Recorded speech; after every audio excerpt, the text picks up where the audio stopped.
How are you doing today? My name is Fikun, and I'll be speaking this afternoon on how do you move from AI strategy to AI reality. I'm going to go a bit higher from this technical to more of strategy, and I think this is going to give more of a helicopter view of how do you move from AI strategy to reality, and more importantly, how do you lead, govern, and scale in the age of intelligent business. I want you to picture this. You are part of a strategy session in a boardroom. You have all the major leads are there. On the screen, you can see AI strategy for 2026. And it went well. The roadmap was there.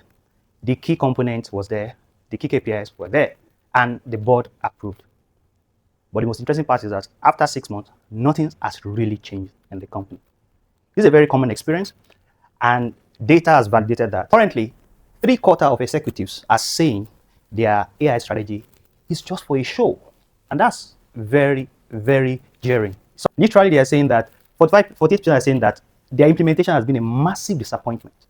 So most likely 30 to 25% are getting real tangible value. And this is a recent data from Writer 2026, an enterprise survey across 2,400 respondents. So it's a very widespread of data that kind of sees the pulse of what's currently happening in the industry. The trend we're seeing is that, and this is my own opinion, that many organizations are using AI.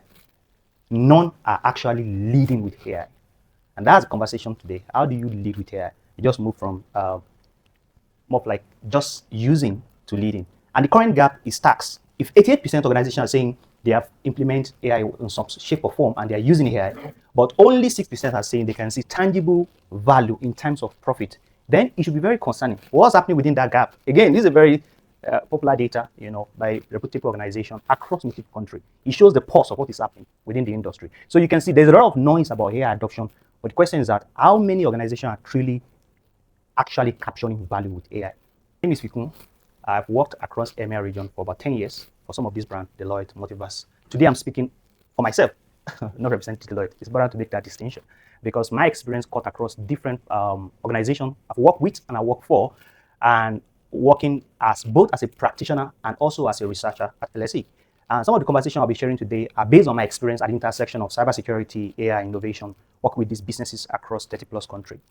And the goal is to answer a few questions. One, we want to answer these questions because these questions lead us to how do we move from just strategy to reality. The first question I want to answer is that why do strategy fail at leadership level? Again, two, why does AI governance feel impossible to get right? And there are statistics that shows that people are really struggling with this. And lastly, why does AI advantage realistics? So there's investment, but the real advantage realistics in organization. And more important for everybody in this room, when you start about this room, where are you as a business and what can you do today to start leading with AI? I think this is the number 4 is something more of a value for everybody in this room, having answered the first 3 questions.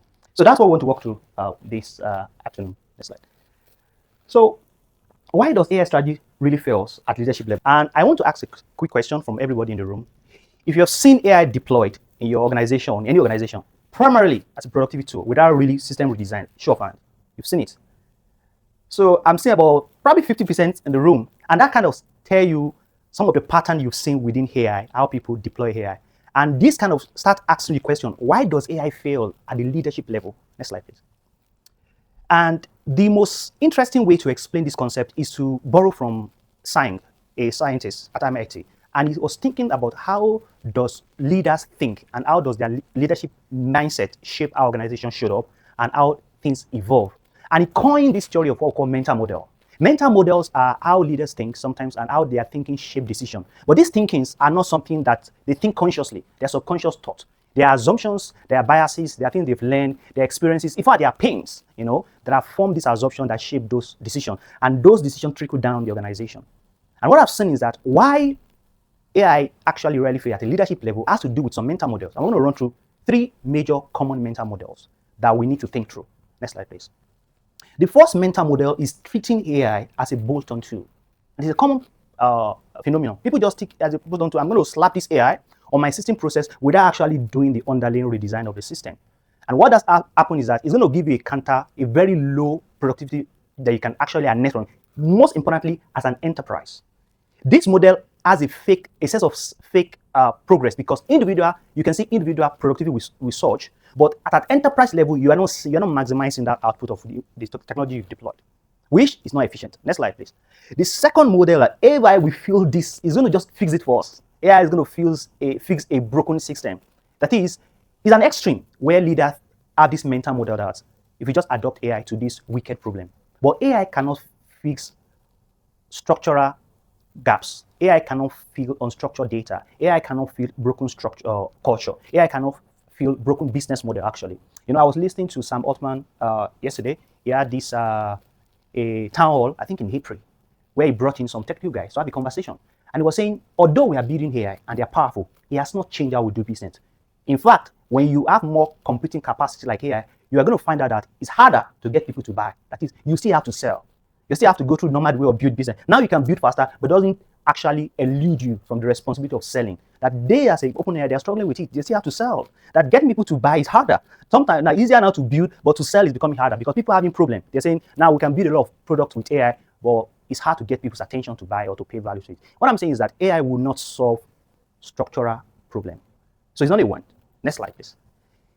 The mindset that thinks AI, that sound very, very smart, because they think AI is a risk to manage. And obviously, if you work in a very tight regulated environment, it's something you can relate to. But that won't work because if you are overtly focused on regulating, managing AI, you're so busy with framework, policy, controls. While you are doing that, your competitor is moving. So it seems to be a responsible mindset, but also it's limiting leaders. So none of this mindset or model really work at a leadership level. Next slide. So what do we need to do? We need to think about AI as a fundamental infrastructure. That's the right mental model. And what does that mean? It means these four components need to be captured. We are thinking about AI as a fundamental infrastructure. In infrastructure, we are thinking about AI. First, AI is embedded in your strategy. It's not an initiative, it's embedded in your strategy. Two, AI is a governance and board level conversation. It's not something that IT or technical team is going to take care of. It's different. It's a board level. There's an accountability at the board level for such AI program that you want to integrate to the organization. Thirdly, you are thinking about capability, infrastructure capability, people capability, process capability at every level. You know, and lastly, you want to ensure that your culture is reoriented in a way that it serves the AI program you want to embed in your organization. When I mean culture orientation, there are people currently in organizations that believe AI is going to take their job, and they are intentionally within the organization sabotaging AI initiatives. This is currently going on. People saying from statistics that we're not going to allow this program to be successful because this is threatening my job. That's a culture thing. And we've always heard this before. Culture is going to eat any strategy for breakfast. And it's true. Because culture is what we do, even though we don't say it or we don't write it anyway. It's just what we do. So these four components needs to be ingrained in how we think about AI as a fundamental infrastructure. And I think, next slide, please. There are very practical example of organizations that have done it brilliantly. PwC is a very perfect case study. Very success story. Before they started rolling out their AI, they thought about it as an infrastructure. What they did was that they designed a AI framework, AI global governance. It was an enterprise-grade security architecture. Everything they built was behind their enterprise-grade security architecture, and they rolled this out. And they made a massive success out of it. Next slide, please. Within literally 1 month, there was over 8.7 million AI-assisted action within the organization globally, and over 500,000 hours saved. And you can see currently more than 54% have adopted AI within the organization. They're actively using per week. It's not just like people that use, active use. That's massive for a global organization that works across different countries. But what made this successful was the AI infrastructure mindset of the leaders and how they went about it. Next slide. So to summarize this question, I think the NVIDIA CEO quotes kind of captured it at Davos in January. He said, you have to think about AI just like road, just like transportation, just like water, in fundamental infrastructure in terms of conceptually for your company. And that's the best way to think about it. Because if you use other lens, it will impact the way you show up, the way you manage it, and eventually you impact the kind of result or value you can capture in AI. All right. Again, why does AI governance feel impossible to get right? This is the second question I want to attempt to answer, and which also leads us to the next module. And so the last speaker was talking about governance, and we start with it, which is very critical. I will expand more on that in this session. The second question we want to answer that, why is it hard? Next slide, please. To get right. Because you can see 93% are saying, from Cisco report this year, are saying, we believe our AI governance is inadequate, is subpar. We need to make more investment, which means currently only 7% organization are saying we can have this boast and confident that our AI strategy and governance is robust. That's huge. But the interesting part is that while they are still trying to struggle to catch up, the regulatory environment is getting more intense because of these few guys. Next slide, please. Before that, we have EU Act, where it's as if like I'm trying to catch my breath. You're putting me on another race. So the EU Act is coming. In 2015 February, the transparency part of the EU Act has gone effect, right? You have to find a way to comply with that. But while we're saying that by August this year, the other obligation is going to come in force. And the penalty for defaulting of any of those risk level can go as 35 million euros or 7% of your global revenue or turnover. That's huge, which means the demand for organization to ensure that their governance is airtight is higher. But while you are doing that, also you have NIS2 DORA if you operate around EU. Even if you don't operate around EU, as long as you're catering for any EU-related data, you have to comply with this requirement, which also I imagine most people in this room is currently working around. And as at this last year, the global, not just to governance, generally, the loss is around 4.4 billion globally. That's a lot of money. But what imagine when this goes in force by August and more organizations have to deal with this because everybody is deploying AI. So if you deploy it, then you have to manage this. It's a responsibility you have to cater for, which means that we need to get governance right. Next slide, please. So when you think about governance and AI, and from my last speaker, he was talking about how now agent can support in the code, do some of the major work, and he does this for us, human in the loop, and he can deploy, right? That two things happen. And a very interesting theory that kind of mirror this concept we're seeing with AI is Jensen and Macklin theory. They talk about principal-agent kind of relationship, where the principal, that is the software engineer, delegates some activities or responsibilities to the agent, which is your subordinate of some sort. But they have access to more information, more resources, more data. So they can make more informed decisions and can do a lot of activity because you've delegated to them. But due to misalignment, not intentional malice, the agent can start veering off the main agenda of the principal. That's why governance is critical. That theory kind of mirror what's happening we're seeing now. So next slide, please. So we're seeing the most extreme problem we're seeing of agent-principal problem is what we're seeing with AI. It's very common now, where agents is trying to veer off. Not intentional malice. It's very important to know, not intentional malice. Sometimes it can be manipulation, hijacking, it could be someone trying to hack, but sometimes it's just misalignment because there's not enough gathering, And that's why it's important to think about governance. We talk about structure, oversight, accountability, transparency. We have to put that in place. Next slide. So there are 6 components of governance architecture you can design to ensure that your governance is in par when you're deploying your AI across your organization. Again, we're thinking as an infrastructure. This is not something you're doing for just a business or a branch across global, multiple sites, multiple presence, multiple geography. Next slide. So there are 2 layers, the foundational layer. First, you start by classifying. And this is enshrined in the AIU Act. You have to classify based on acceptable, high risks, limited, or minimal. And each of these levels has different responsibility for you to take care of. Then you move up the ladder to protect. That is, the way you structure your data governance, you protect your privacy, enable trustworthiness is very important. Then you move to the 3rd level is accountability. This is also part of the board level. Someone has to be accountable. Someone has to be responsible for every decision the AI is making. Someone has to be responsible. And that person is named and is documented. The 4th level, this is the operational layer where you respond. Like I said, AI literally drifts. So it can drift, The model can drift. It could be an adversarial manipulation. It could be incidents. And you need to cater for that. That's a response layer. And more importantly, this is the 5th layer, the extend. Most organizations now depend on third party to deploy literally anything. So your risk landscape is not just what you do, it's all the dependencies of other organizations you're working with. And you want to ensure that you extend those governance, your own governance architecture to those third parties. They have to be assessed. This number 5 is most times the most missing piece. I can have my SOC 2 report and NIS 2 report, and you can demand it, but that doesn't mean that I'm actually aligning my governance structure with your organization, which is very critical. So you want to ensure you assess those third parties you're partnering with or working with to ensure that they align with your own organization governance architecture. And lastly, operate. This is not a one sweep of a thing. The landscape is evolving. The AI can drift. There are other things that are changing, so it has to be an ongoing effort. So these are the 6 components you need to put in place, and this is not step by step. It's iterative. It's iterative, so you're going to do this multiple times. Next slide. A very interesting story I want to share with you guys is Rite Aid. They deployed AI across multiple stores to ensure that they can dictate shoplifters, people that can potentially shoplift from their stores. But something happened. The AI was trained on wrong set of data that is already biased. So the AI was actually picking wrong people as potential shoplifters. People were harassed in the stores. People were pat down. People were chased out. It became a very big legal issue. And to the extent that next slide, please. People, the FCT has to enforce action, US, and they banned the solution, because people were wrongly accused and treated because AI was, interestingly, it was a particular set of people. So it was really borderline discriminatory. The challenge here is not because, next slide please, it's not because the AI itself is perfect, right? It's wrong because of the wrong data set. But the main challenge is that there was no oversight. Nobody could have overridden that decision. And that's why the most valuable component, and that's why the last speaker was saying about there's need for experts because low-level roles are being excavated by AI, right? Because judgment is going to be the value. Judgment, your unique values that you can bring judgment. You can bring judgment to what AI is doing. And that's why governance is key. You need judgment. Next slide. Well, we have a kind of a flip story of Goldman Sachs. They did exactly the same thing, or similar in a different way from governance. Goldman Sachs, we all know Goldman Sachs, right? They operate in the most strictest possible. Their SEC is breathing down their neck. Another probably other tens of agencies bring down their neck because they work in financial institution, right?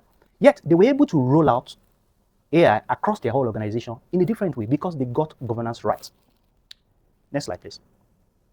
The outcome of their efficient approach was that 50% of their employees can kind of adopt this technology. And this year, they're targeting 100%. You know what it means when you say a global organization, 100% people are adopting it? It's a huge milestone because they have presence across different countries with different jurisdictions. But this is their goal. And their success so far since last year proved that they can get this done.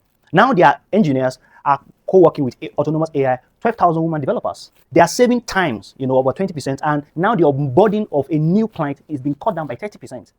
Ideally, governance should slow them down, but it's helping them to move faster because they got it right. They got it right. So even though if you're playing the more restricted, most cumbersome space, that adoption should be very slow, you can actually adopt faster and structurally if you do it right. And this is what Goldman Sachs actually demonstrated. I think a very good example how you can get governance right and scale quickly. Next slide. So before we continue, also I want to ask everyone in the room, if your organization has provided a structural training, AI literacy for a member of your leadership in the last 6 months, let me see your hand. In the last 6 months, you are aware that your organization has provided AI literacy for every member of your leadership. So I would say about 25% of people in the room. And that kind of speaks to a very huge gap that we're seeing. You see, next slide. We cannot govern ourselves, our way out of capability problem. The next frontier, when technology become abundant, all this ML, LLM, machine learning, capability is going to be the new constraint. And we're seeing that now with rising demand of talent and expert, especially because AI is arbitrating the lower level tasks. You can get governance right. You can have the right mindset, but capability can be your bottleneck. Next slide, please. So that leads me to my last question. Why does AI advantage so realistic? This capability. Why can't we maximize as much as possible out of this AI opportunity? Next slide. And the number also tells the story. Currently, there are 5.5 trillion AI skill gap globally. Organizations and businesses need people to be able to close this gap because capability is lacking. And if it's lacking, AI advantage will rarely takes because when you think of organization, we're in the business of people. People write code, people sell to people maintain those code, people ship it to other people make those decisions. It's all a people business. The whole technology and all the business world is actor-actant kind of relationship, people and technology. In those technology are people's idea encapsulated. So it's still people. It's a socio-technical interaction at the basis of it, zeros and one. Next slide. So there's a huge number of organizations claiming that they are training. But why 88% say they are training, we have 59% say that we still have more gaps.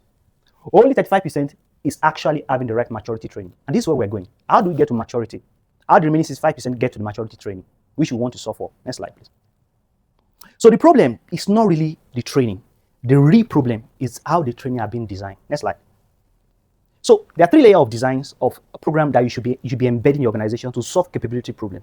The first layer is literacy. Literally from the board, like we just saying, just 75%. So 75% of you in this room, literally 75% of you in this room, you're not sure if your board and your leadership team are constantly aware. But how do they make informed decisions if they are not currently? Because the landscape is moving so fast that 6 months seems to be a long time for them to be retrained. And they're always in meetings, right? But they make decisions. That's why they have to be trained. So literally from the board level down to the front line, everybody needs to be equipped with AI literacy. And this is not technical information. This is about functional knowledge. How to do things in the right way within the border of your guardrails organization, within the context of your governance and organization. That's the kind of training. Next slide, please. Then the next one is fluency. This is where the rubber meets the road. The middle managers translate strategy to delivery. There are gaps in the middle. They head department, they lead technical people. They are the guys that owns key delivery across teams. But most times they're always buried in operation. They don't have time for training, they don't have time for learning, and most times they become the bottleneck in organization. So the middle managers needs to become AI fluency, by raising them to become exceptionally skillful in how they can leverage AI. And most organizations, you could see, especially most organizations, the lower level, more of junior people, they tend to have time to do a lot of training and reskilling. But the managers, because of those operational responsibility, and what I'm saying that if they have the responsibility to translate the strategy to delivery, then they are the missing cord. So the middle piece needs to be robust in terms of skill and empowerment to ensure that they can really build a organization that can be scalable, because capability is a gap. Now, when you look at this 42 versus 22, the output that you see when you have the right AI program that is aligning to your strategy, the value multiplier. So it's not just training people on AI. It has to be a program that aligns with your strategy. And that's what that data camp is showing. Data camp this year, from 517 leaders, is showing that when you have a training that's aligned to you, a program that's aligned to your strategy, you get more value out of it. Next slide. And lastly, the experts. You might not have the competency to be able to have all the required engineer to build your own solutions. But if you're going to even go to outsource, you need enough expert to make judgment on those outsourcing. Because if you're going to outsource, you're going to buy new technology, you're going to adopt other people's solutions, you're going to build other people's platform, you have to have enough experts in the room to be able to make judgment call. More importantly, you have to have enough experts in the room to be able to govern it. And that's why we need experts. Currently, we have 1.6 million open road globally. We have just 158,000 of experts. That's a huge gap, ratio 2.3 to 1. This gap needs to be filled. So if you can say, oh, we're going to outsource it, but how do you make decisions? How do you know what you've outsourced it the right way? Because you need an expert to be able to make that judgment call. So those are the 3 layers that we need to work on. Next slide, please. A very interesting story that I want to tell, again, is Car. This fintech organization, they deploy chatbots to manage customer service. And in the first few 1 month, everybody was celebrating because 1.3 million conversation was completed. They project that they're going to save $40 million. Everybody was happy, but something happened. Why the AI can actually accelerate in time of volume, it misses the experience. It misreads urgency, the emotional conflict with in the voice of the customer. The complex requests of customer, those ones were mishandled, and what happened, the experience of the customer nosedive. But what they did was very smart. Next slide. They reversed their strategy. And this is where we're going in terms of hybrid, where AI and human are collaborating. Because the judgment was hollow, they have to do something different to be able to manage for that judgment space. So now they have AI managing the volume, but we have humans supervising them and handling the complex and the emotionally charged kind of requests from customer, who is the kind of partnership. But again, we need expertise to be equipped to be able to do this. And this is a very interesting case of those who got it wrong, but they were able to reverse and make it collaboratively. That is, leverage the strength of AI and that of human. Next slide, please.